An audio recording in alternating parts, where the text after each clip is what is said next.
Nobody is honest on the internet, and it really annoys me. People aren't honest about who they are, their fears, or even desires. Though I understand why, it's dangerous. Who in their right mind would volunteer to be judged and potentially mocked by masses of anonymous angry people? But as a result, we're all lying to each other and ourselves about how we feel about every aspect of life, especially the important parts. The deep, painful human issues are the ones we particularly love to push under the rug. So while I make over my cabin in the woods, I want to honestly talk about how I feel about the topic of love and why I think more and more women are ending up alone. This week, I'm going to be organizing all my art supplies and also putting up curtains. I bought some curtains and curtain tracks from Ikea. I got some sheer, semi-sheer curtains, and then I got some dark green curtains over there. I'm not sure if I got the right curtain. I just assumed all the curtains work on the Ikea curtain tracks. If not, I'm an idiot. The Ikea website is really complicated. I think curtains really bring together a space. It makes it look a lot nicer, a lot more put together. It elongates the walls. The reason women are finding themselves all alone comes down to two things: not being honest with yourself and a lack of perspective. Starting with not being honest, particularly about what we want when we date. On TikTok, I see a majority of women talking about how great it is to be single. They talk about how getting a divorce or breaking up with someone was the best thing ever, because now they're clean, productive, less stressed out. They complain about how men are incompetent losers who never do the dishes, clean, and are emotionally inept. If we choose to partner up with a man, we're relegated to eventually becoming their mothers. Or they talk about how the majority of men marry women who they don't like. They don't want to hang out or talk to them. The relationship just becomes a physical exchange, I guess. The minority are the couples who are best friends and actually like each other. The elephant in the room, while they're gathering the likes and the follows, is that they are alone and don't want to be. How do I know this? People who are comfortable in their solitude don't talk about it constantly. They're just existing, wandering the aisles at bookstores or making latte art at home. And also, why do they conveniently ignore all the bad parts about being alone? There's nothing that doesn't have pros and cons after all. Is it because we have the tendency to only share the good parts of our lives on social media? I think the reason is actually a lot deeper. For whatever reason, society made it so we view a woman as a failure if she dares to experience loneliness and then make our sadness known in the world. We're expected to think that if you are a woman and you're lonely, there must be something wrong with you. People will say, why does no one want to date you? Or why is she so desperate to be liked? When society punishes us for being alone, of course we'll lie to protect ourselves. This brings about the topic of the career woman. One of the reasons why we lie is because of pride. Today, I'm going to be organizing all of my art supplies because I've been keeping them in these large bins, and it's not exactly fun to sift through it to find what I need. So I've just not been using or drawing or doing any kind of creative thing at all. Like the perfectionist that I am, I want to organize everything so that they fit like a Tetris game. I get some kind of sick satisfaction from doing that, but in the process, I get very overwhelmed. So first, what I'm going to do, which I learned from Marie Kondo, you take everything out, you get very overwhelmed by the sheer amount of stuff that you have. You categorize each and everything, and then you find a nice, perfect home for it. Let's do that. Also, by the way, this is an extremely pared down already amount of art supplies. I went to art school, and if you've ever known any artists in your life, we have a hard time hoarding things, and we keep buying more of the same things because we like having an abundance of everything. Sketchbooks, pencils, all the Sharpies you could possibly want. I went through several rounds of purging all my own art supplies. This is truly, I think, the last of the art supplies that survived all the cuts. I've noticed every lonely woman tends to buy into some aspect of the girl boss mentality. I'm not gonna make fun of the strong, independent woman stereotype because I know all too well why you could fall into that trap as a young woman. That was me up until recently. So I have made progress. It doesn't look like I made progress. In fact, it looks like I made an even larger mess. But I have now organized every different type of pen, pencil, mechanical pencil, brush pen. It was a little bit overwhelming. I kind of gave up halfway through with the office supplies because then it became kind of annoying to look at a bunch of random office supplies that don't really go with anything, and I'll just put that all in a bin for now. girl. You're a pretty girl.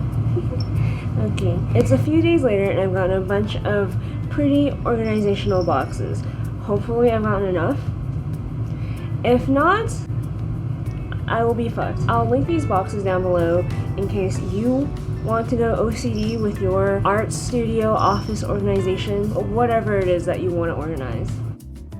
When I was in high school, my dream was to become a Hollywood director one day, and I wasn't shy about letting people know. During one of those uncomfortable, large family dinners where you're forced to mingle with aunts and uncles you haven't seen in ages, I was told point blank how much my dreams were valued as a woman. My grandpa asked me and all the other high school-aged grandchildren the classic and always uncomfortable question, what are you gonna do with your life? As if any 17-year-old knows what to say to such an existential question. With the confidence only a starry-eyed 17-year-old can have, I said I was going to become a director in Hollywood. My grandpa let out a laugh, the kind of laugh that goes on for a little too long. He said to my dad, not me, what makes you think she can do that? She's a woman. This wasn't even close to being one of the worst things people have said to me, especially about my choice to pursue a career in the arts, but it was the sheer amount of all the snide remarks lumped in together that affected me. Friends, teachers, family. As I grew up, it became obvious that part of my value to society was in being a woman, whatever that means.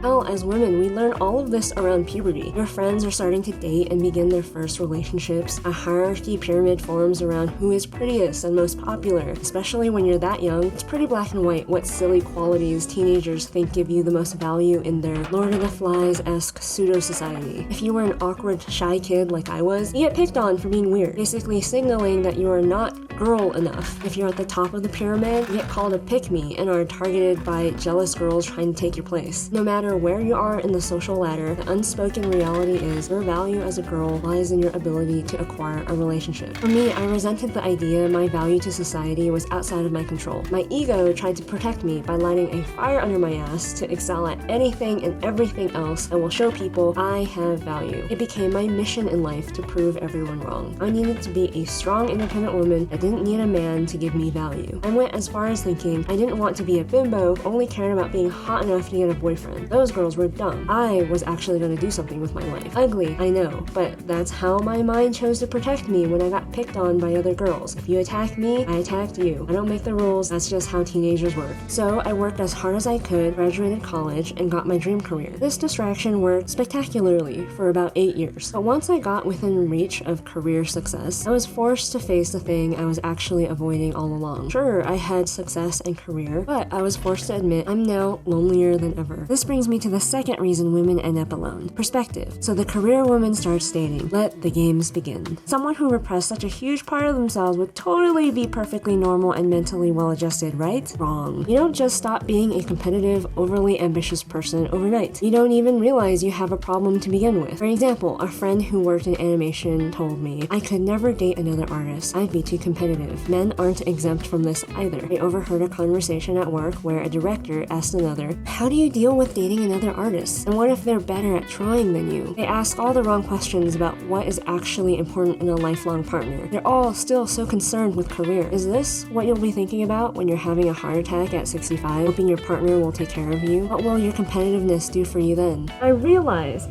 I had bought this article furniture a long ass time ago, and I haven't made it because it's been winter, it's been snowing, I've been busy. I kept delaying building the furniture because I thought I was going to make over the deck. That's not going to be until a really long time, and I would really like to use this deck. So let's build all this nice article furniture. Hopefully bugs and spiders aren't living in it since it's been sitting outside in boxes for several months. Who else doesn't really finish unpacking until over a year later? That is me. There are still boxes and furniture laying around everywhere.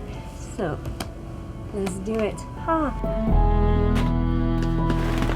Honestly, I don't even remember what I bought. I know I bought a couch and a coffee table.